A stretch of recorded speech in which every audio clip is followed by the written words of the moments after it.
E aí, pessoal, vamos continuar a nossa série de vídeos falando sobre máquinas de estado. Nós já fizemos o idle, o move e o jump. Apesar do jump não ser um estado, você poderia definir aqui como um air state ou um jump state a seu critério, fica dependente de como você quer criar o seu player controller. Mas o jump era uma condição necessária para que conseguíssemos ir para o wall e, consequentemente, para o wall jump. E se você está aqui no canal pela primeira vez, esse é um canal onde eu falo sobre game dev, desde assuntos mais básicos até mais avançados. A minha ideia é ajudar você a se tornar um desenvolvedor de games. Então, se você gostar do conteúdo, peço que você siga o canal, curta os vídeos e deixe seus comentários para que eu saiba se os vídeos estão legais e trazendo um conteúdo relevante para você. No último vídeo nós implementamos o jump, e aí eu usei uma variável isGround, mas essa variável isGround ela não está sendo usada. No entanto, o que eu vou fazer? Eu sei que isso não é muito recomendado, mas eu vou comentar o isGround, já que nós não utilizamos, e caso precisar dela, eu volto a utilizá-la. Mas a ideia aqui, na verdade, é saber se o player está no chão ou não. E como nós já zeramos o Jump Performance quando ele entra em contato com o Ground, e aqui eu reaproveitei toda a configuração que eu tinha feito nos últimos vídeos do meu plataforma 2D, o Box Adventure. Então aqui nós temos as plataformas com a tag Ground. Eu nem precisaria do OnCollision Exit. No entanto, já que ela está implementada, nós podemos deixá-la aqui. Agora, eu gostaria de tratar o Wall Slide. Então vamos criar uma seção que se chama Wall Slide e se vocês recordarem do vídeo, do primeiro vídeo sobre o Wall Slide, nós tínhamos declarado uma variável que se chama Vertical Slide Speed e precisamos também de uma outra variável pública que vai se chamar OnWall.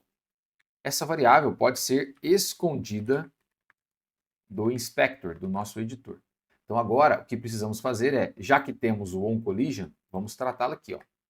If collision collider compare tag wall on true. E o contrário no exit. Olhando o nosso esquema, nós podemos ver que a transição para o wall ele só pode ser feita a partir do move. Não pode ser feita a partir do idle. Então, lá no meu estado move, eu vou verificar se meu player controller ponto onWall é true. Caso ele for true, eu vou fazer um state machine, change state, e aqui eu vou precisar da referência para o player wall state.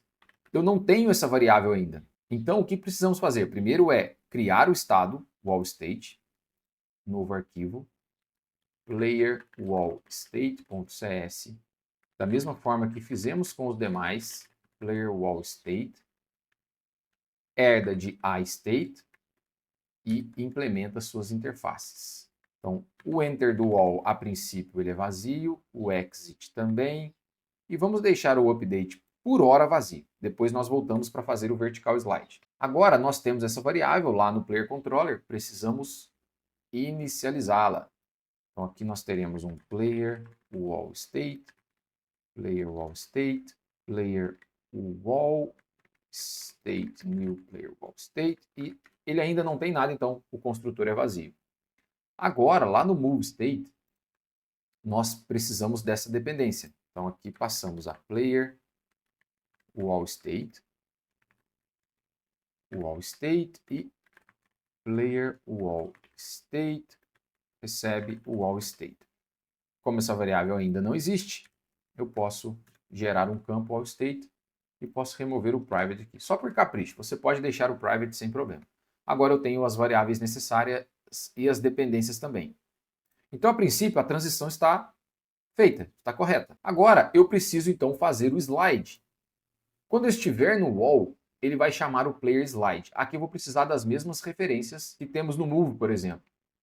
Então, precisamos de pelo menos uma state machine, um player controller e também uma referência ao idle, já que voltamos para o idle. Então, vou copiar esses caras aqui, colar aqui. Se você quer uma forma prática de gerar um construtor, você digita setor, enter, e aí ele gera um construtor para você. Você aperta tab, ele vai navegando entre as partes e... Beleza, agora eu preciso setar a minha dependência. Public void, set dependencies, player idle state,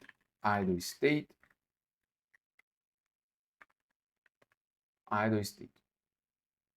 Perfeitamente. Então agora eu preciso corrigir a chamada do construtor. Então passo this player state machine. No caso, meu move state, eu tenho uma nova dependência. Então, para isso, preciso passar o player wall state.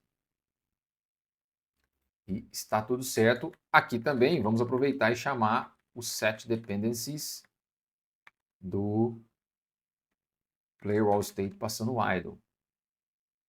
Então, quando estivermos na wall state, o que eu quero dentro do update é simplesmente chamar o player controller.slide.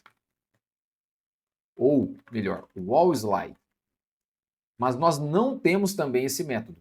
E veja que ele é capaz de criar métodos em outros arquivos também. Se você segurar Ctrl e apertar ponto, ele vai gerar um wall slide lá no player controller. Aí você segura Ctrl e clica e você pode verificar que ele está aqui, ó, dentro do player controller wall slide. Ele gera um método interno, mas para facilitar a nossa vida, nossa compreensão, como não falamos ainda de outros modificadores de acesso, vamos colocar isso em public e corrigir aqui, wall slide. O que o wall slide faz? Se você se recorda, ele simplesmente limita o deslocamento vertical do player para baixo, negativamente. Então você pode pegar o seu rigid body, linear velocity y, y, vai receber um mathf.clamp, passando qual é o valor que eu quero limitar, no caso é o próprio linear velocity y, o valor mínimo, então é a velocidade que eu quero de deslizamento, wall slide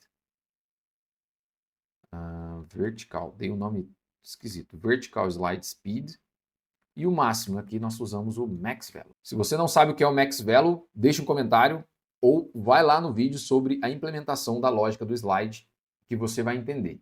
Então, a princípio é isso. O meu wall slide, ele simplesmente se desloca verticalmente. Então, agora, voltando no meu wall state, eu preciso fazer a transição para o idle.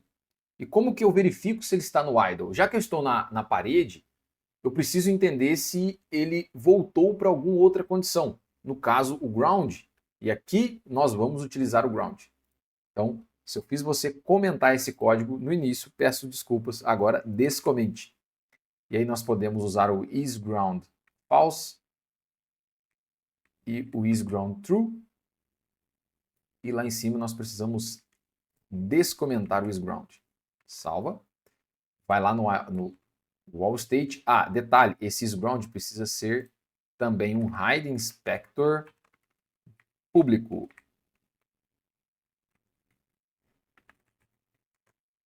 Perfeitamente. Então, volta lá. E agora eu verifico se meu player controller .isGround, ou seja, ele saiu, ele pode estar no ar, se movimentando. E quando ele retorna para o ground, eu faço um state machine.change state player idle state. Eu acho que eu identifiquei um problema aqui, mas vamos testar, olha só. Bom, preciso de um cenário que eu tenha uma wall, né? Acabou que eu não tenho wall aqui. Pera aí, é lá na minha cena 5. Agora eu tenho uma wall. Detalhe, antes de você trocar de cena, veja que quando removemos o player controller e depois adicionamos lá no primeiro vídeo, ele apareceu aqui com uma modificação do seu prefab. Propague essa modificação para os demais prefabs. Então clica aqui no Overrides, Apply All. E aí ele vai fazer essas alterações. E detalhe, vamos alterar o Vertical Slide Speed para 2F. Ou melhor, 1.5. E aí, se você quiser, você pode aplicar também essa alteração. Agora você pode trocar de cena, salva essa cena atual, troca de cena, que o seu player ele terá os valores já adequados. Senão você vai transicionar e ele não terá o player controller. Testa. Beleza. Agora vamos ver. Pulei. Opa, perfeito. Então o meu player está se movimentando. Ó, na velocidade vertical. Legal. Aqui tem um problema que eu havia identificado. Nós não verificamos quando ele sai da parede. Então, quando ele sai da parede, ele deveria, na verdade, retornar para o move, porque você consegue movimentá-lo livremente no ar. Então aqui, na verdade, o meu wall ele tem também uma volta para o move, porque ele ainda não é grounded, ou seja, ele não está no chão, mas ele está no ar e quem faz a movimentação é o próprio move. Por isso que nós precisamos retornar para o move. E aí um grande detalhe é que se nós retornarmos para o move, nós nem precisamos dessa transição aqui. Ela poderia ser removida, mas enfim, vamos deixá-la em todo caso. A ideia não é ser exatamente o mais eficiente, mas é transmitir os conceitos. Então, dentro do wall state, nós precisamos de um player move state, uma nova dependência, player move state,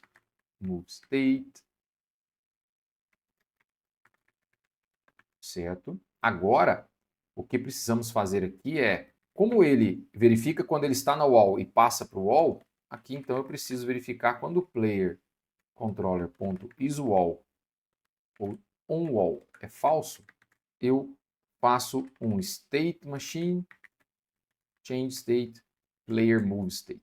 Então é isso que fazemos. E aí esse estado aqui vai ficar praticamente inacessível, porque quando ele sai a não ser que a parede se estenda até o chão.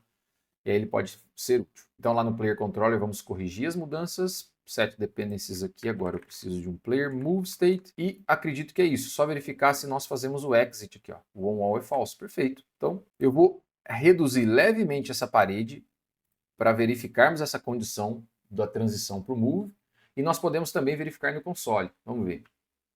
Então agora posso pular, entrou na wall e agora ele se movimenta. Perfeito. Então aqui, olha só, ele fez o move, eu saí do move, fui para o wall e saí do wall, voltei para o move. Beleza, e quando eu parei, ele saiu do move, foi para o idle. Excelente, essa máquina de estados está ficando bem maneira. Agora que eu notei que o nosso personagem não está fazendo flip. Vamos corrigir isso no futuro. Então, se você não se inscreveu, clique aqui para me dar aquela força ou assiste esse conteúdo aqui que ele é bem legal.